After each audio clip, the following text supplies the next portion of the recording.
right, we're on the vinyl couch here at Noble Records with our very own Dominic Geralds. What's up, everybody? Dom works here. He's awesome. If you come in Monday to Wednesday, you're going to see him, and you're going to have fun, and everyone loves him. Yep, we're going to have a good old time. Get lots of reviews online about how nice Dom is. So I'm a sweet guy. He is a very sweet man. So he's savage on the drums, savage on and drums. the mic. Yeah. So, anyways, we're here to talk about records. Yeah. So, he's brought some show and tells. We got a little bit of some questions we're going to ask, but we're going to just let it go off the rails if we want to. Yeah. Like we did with a live video yesterday. It went a little crazy. I went back and watched it. It was a little bit too wild. But people said they enjoyed it. I loved it. Yeah. I absolutely loved it. So, Dom, what is your first memory with vinyl?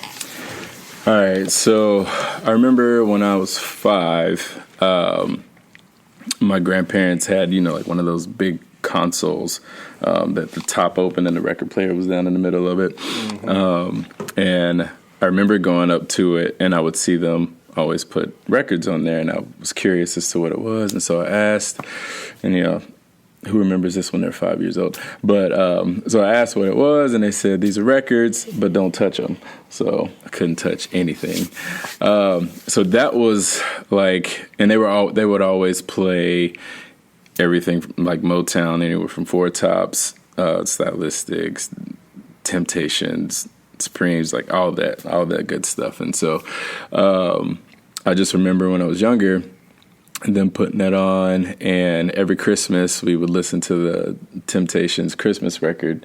And so that's kind of like nostalgic for me. So every Christmas I always listen to the Temptations record, and that always takes me back to when I was 5, when I was first introduced to vinyl, pretty much. So you're 33? 34. 34 now? Yeah. Wow. Good old 34, man. So, yeah. But yeah, so that was the beginning for me, the first time. But I didn't really like dive into like starting my own collection until I was 27, 28. Yeah. And because that's when I was like, oh, I should probably get some of my own records, Yeah. So stop doing digital stuff. But yeah, man. So what was the first album? It could be CD, cassette, anything. What was the first album you bought with your own money? Oh gosh. Like as a kid, do you remember? I do remember. So I basically, I had a best friend at the time, and he had an older brother. So I gave him some money to buy. Here we go. Buckle up, y'all. Buckle up. It's not dirty. It was not that bad, but it was Criss Cross. Okay. Young, Rich, and Dangerous. And I was big into Criss Cross when I was younger. I was 9 at the time, and so gave him my money that I had saved up from mowing some lawns, and he went out and bought it for me on CD. And obviously, I couldn't buy it myself because of parental advisory label on it. But that was the first actual album I bought with my own money. I wish it was a cooler one, but My first one was Nellyville by Nelly. Oh gosh, that was the first one I bought with my own money, and I don't know why they sold it to me because it had the parental advisory sticker too. I was 12. Where'd you get? You remember where you got it? I got it at a CD warehouse. It was used. No, it wasn't. It wasn't used. It was new. But I don't know. They sold it to me. They didn't give me any issues. So I don't know. Maybe the guy was just super chill that day. Maybe I looked like I was 18. He was like, "Oh, I'll just give it to him." Yeah. Looks like he. No, my sister's husband now, was like super into rap, but like not really good rap. Yeah. But just like what was popular in the early 2000s. Some of it was good, but like it seemed like all the good stuff was like he wasn't into like Outkast or like Roots or Tribe Called Quest or anything like that. Yeah. It was just all stuff that wasn't really that great. But then once I discovered that, I was like, yeah, Yep, sold, man. As I said, Dom is a drummer. He's not just like, you meet these guys that are drummers. You're like, yeah, I'll play drums, and they don't really. Dom is a professional drummer. He's very, very good. Thanks. In the area, he's world renowned. Very, very good drummer, and I say that in jest, but he is, and I very much respect how serious he takes it, and he makes a living doing it, which is amazing. Not a lot of people can do that. So, I don't know even how to address this question. So, how does music discovery affect your creative process? Do you, are you always searching for stuff? I mean, I know a lot of drummers are always looking for different breaks and and stuff like that. Talk a little bit about that. Well, for me, man, like I draw inspiration from everything. Growing up in high school, I was introduced to a lot of the rock, grunge rock, and stuff like that. Anywhere from Foo Fighters, Bush, and gosh, I just had their name and I forgot. Classic 90s alternative stuff. That was when I was introduced to all of that. So I'm 90s at heart. And so anything with 90s vibes to it, I'm a sucker for. But then as I, expanded, I didn't actually start playing drums until I was 21. So which is insane. Who starts playing drums at 21 and then they gets good enough to do it for a living? That's crazy. And it's just the, God-given talent I didn't know I had. And imagine if you'd started when you were younger. Oh, gosh. I know. I think about that often, and I'm like, I wonder where I would be. But then I'm like, I probably wouldn't even be doing the things I am doing. Right. Because, who knows what yeah. happened. But, yeah, like I said, I'll draw inspiration from everything. I'm like a groove pocket drummer. So anything with a solid backbeat, solid groove, I'm just super deep in the pocket, laid back, like a ton of. You show me something from Questlove or the Roots, that's my lane. Or it's something from Steve Jordan with John Mayer, but has played with Sheryl Crow and all these other people.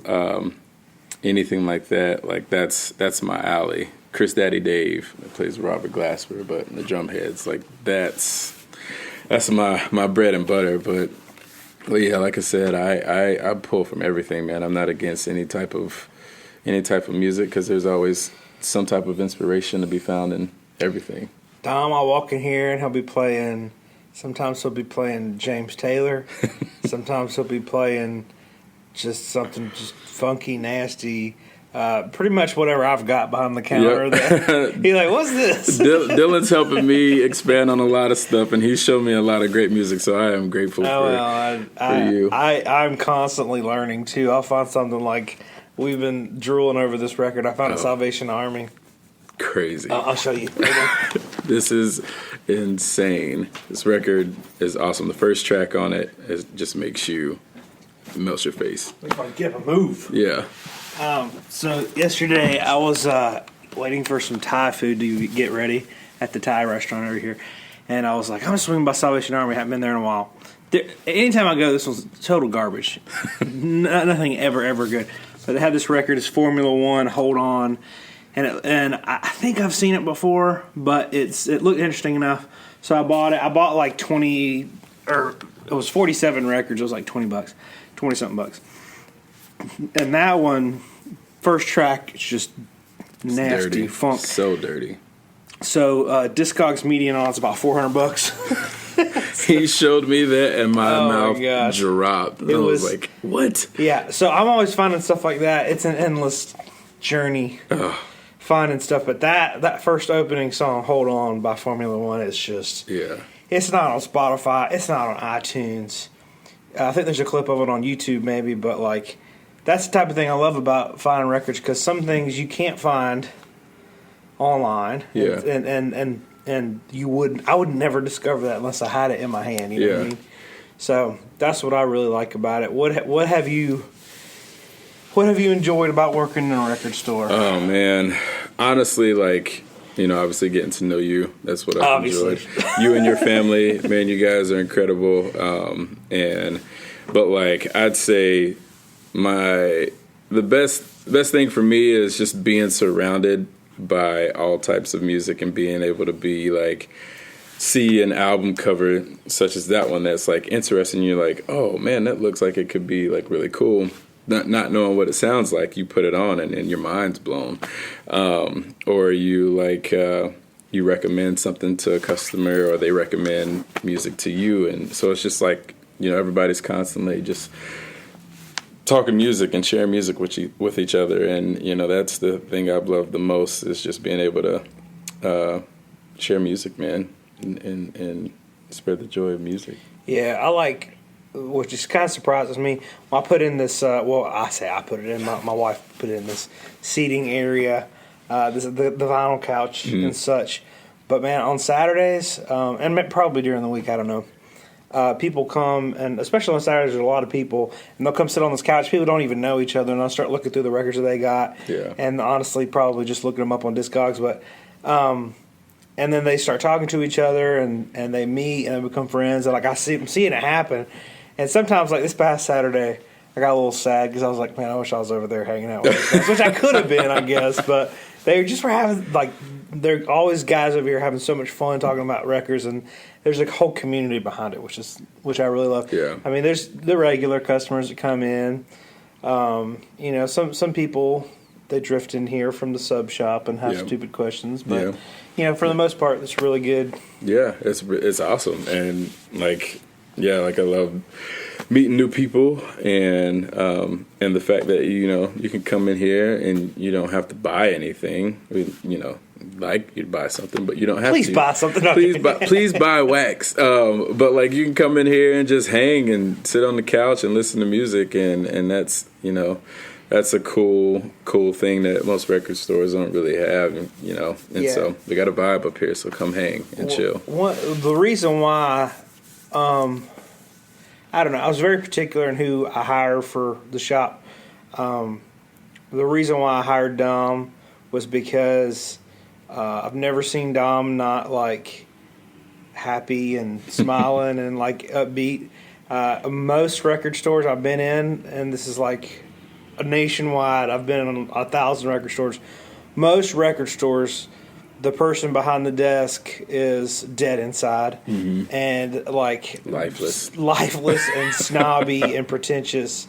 That's just the stereotype. There are record stores that have great people working in them, but for the most part, like a lot of them, they're not very approachable. Yeah. There are, like I said, there are great record stores with great store owners and employees and stuff like that around, but that is a stereotype. And I wanted to have people that work for me that are nice and very approachable. And Dom, if he doesn't know something, say, I don't freaking know. Yeah. But he'll call me and ask me or whatever. And a lot of times, sometimes I don't know, but that's okay. Yeah. But a lot of times I feel like there's a culture in record stores that are unapproachable employees and owners. And it really shouldn't be that way. Not to mention that that's a really stupid business model. Yeah, it really to is. not be approachable. Yeah. But anyways, that's the way a lot of them are. And just because you don't know something about records, like I had this kid that comes in here all the time. He doesn't know anything about music. Like the other day, he was like, what album would you recommend? And I'm like, well, where are you at here? Do you have a lot of records already? Whatever. And he's like, well, I have like, a few records. What's somebody you'd really recommend? I was like, do you have any Led Zeppelin? He's like, yes. I was like, okay, well, let's go. And then he'd never listened to Bob Dylan. He didn't know anything. And I wasn't like, what's wrong with you? You've never listened to Bob Dylan? Like, he was like 13 or 14 years old. I wasn't going to, But so, like, and he comes in here like every week, and I'm having a really good time showing him things and being like, what did you think about that record? And he's just loving it, So that's what I love about it. But same, man.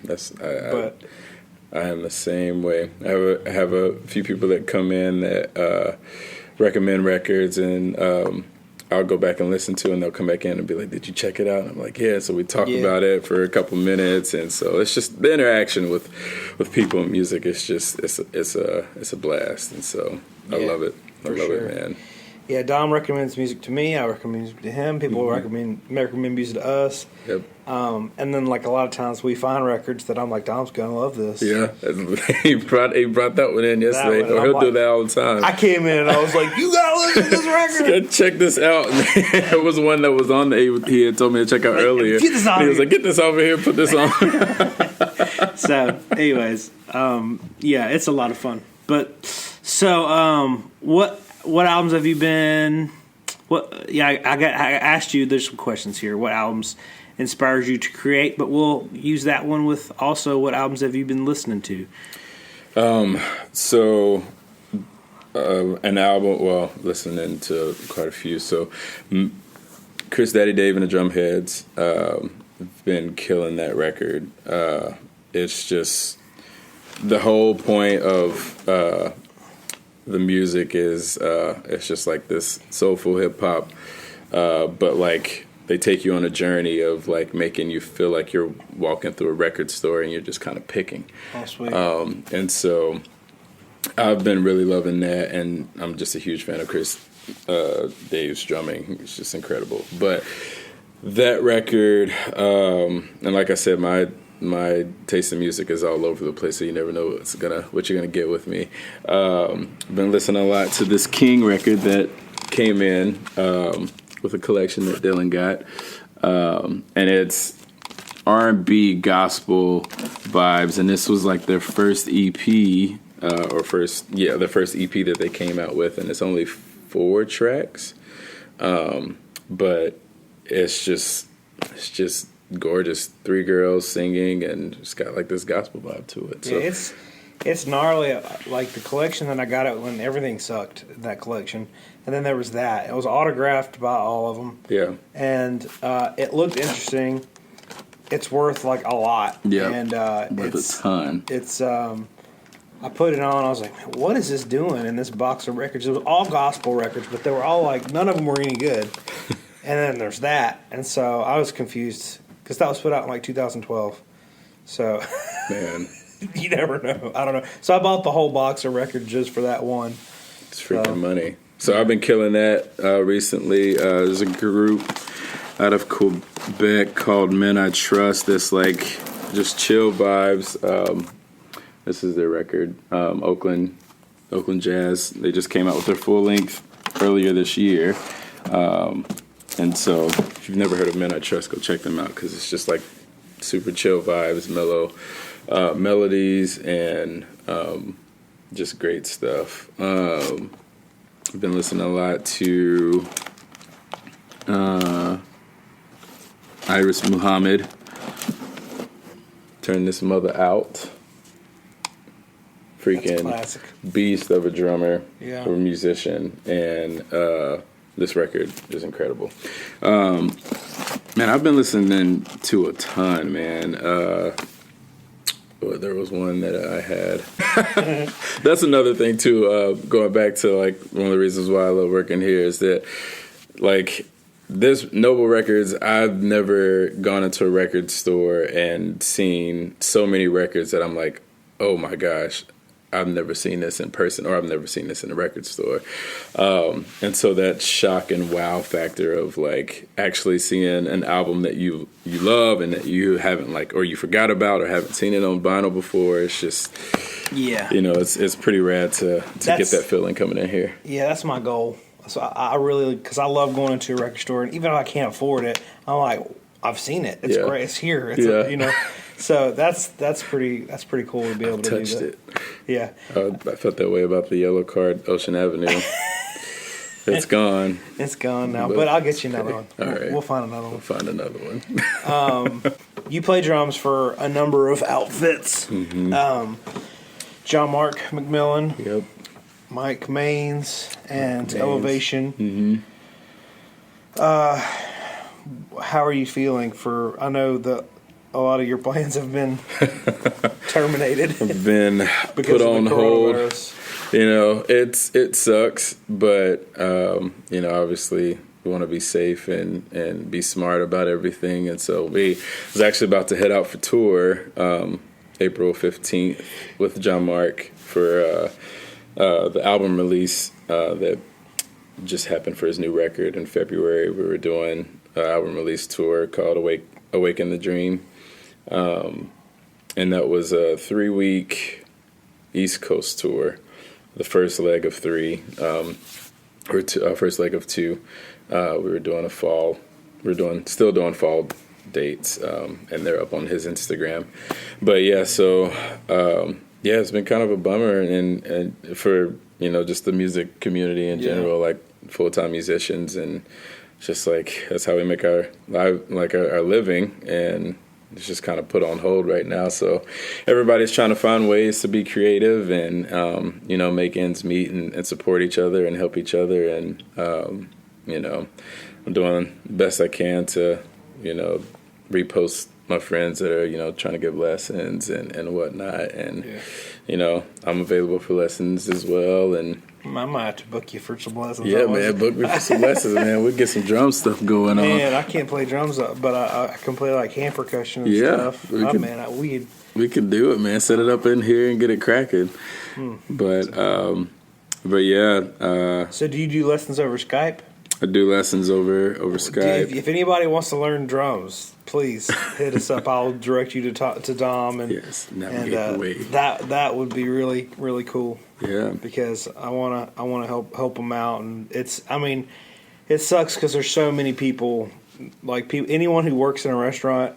Yeah, it's like, because they're gonna be shut down at some point. Yeah, I know. If you're listening to us in the future, this is a thing called coronavirus. This could be the beginning of an apocalypse. Could be. Or it could not be that big of a deal, so we're not sure. Yeah. Hoping that it's not a super big deal. Yeah, because they're canceled all the tours or postpone them. They, postpone Record Store Day. Everything's closing down. Yeah. It's crazy times we're living in. Yeah. But, we'll get through it. And so, but I mean, in the meantime, like, since I'm not doing or not going on tour or anything, I'm getting up with my musician buddies, and we're just making music. And me and my buddy Leo, who I play in his band called Solis, we've been doing like these hip hop just grooves, and mic the drum set with just like 2 mics and just got like this raw sound. And we're releasing like a song every Sunday on like SoundCloud, and but like this is just like one.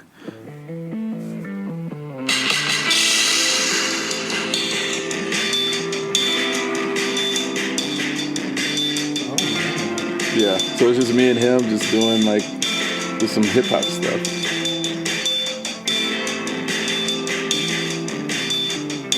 So anyway, I don't want to give too much of it, but yeah, you can check that out on SoundCloud. And so just doing little stuff like that, man. Just trying to be productive and, stay joyful and spread music still. Yeah. But yeah, we've had a great time with Dom, getting to know him, and he always, like, Dom does a lot of things that I don't like doing, so that's great. Dom's more organized than me, so he keeps it clean for the most part in here when I'm not here. My wife's always on me about keeping the diffusers going, and I'm very bad at it. I keep those jokers rolling. Because listen, there's a sub shop nearby, and let's be honest, it's going to smell like subs in here, which isn't a bad thing. But I don't get, though, like when you walk in there, or the people that have come in here from there, it just smells like you've been around fried food, but it's subs. Like, I don't understand. I don't know. It's it's got its own smell. It really does. It's a very distinctive sub and smell. it stays on you. Yeah, you smell like you got sprayed down with sub cologne. Sub like, juice. It's just the essence of a sub is all over you the whole day. But yeah, I mean, so it seeps over here somehow. So if we don't keep the diffusers going, people start smelling subs. I think I can smell them now. Yeah, they're prepping. Anyways, but yeah, we got a pawn shop and a sub shop on this block, so it's a good it's a good Saturday to come hang out. Yeah, we have the gun guy. I haven't seen him in a while. There's a guy, if you follow us on Instagram, he comes and buys between 1 and 4 guns every Saturday. Yeah. And he walks around the parking lot with them. So that's a lot of fun. Yeah, short guy and has a big dog. Drives the most decked out Hummer H1. I've ever seen. All black. And the dude is no joke, and I'm not exaggerating, 4 feet tall. Oh, yeah. Like, it's unbelievable. Yeah, if the dog he has, if it was to stand on its hind legs, it would be a good foot taller than him. Yeah. Yeah. It was to walk like a man. Yeah, it would too. But, well, thank you, Dom, for hanging and talking about music and such. Yeah. And so forth. And, again, if you want drum lessons, this is your guy. And he can Skype them. Yep. Or whatever. Do them in person if you're in the area. If you or have if you a want mask. to travel. Yeah. Yeah, let's probably hold off on doing in person for a little bit. Yeah. Anyways, well, cool. Thanks, Dom. Let's we're about to open this mother up. So yeah, thanks for having me, man. Appreciate cool. it. No problem. Yeah.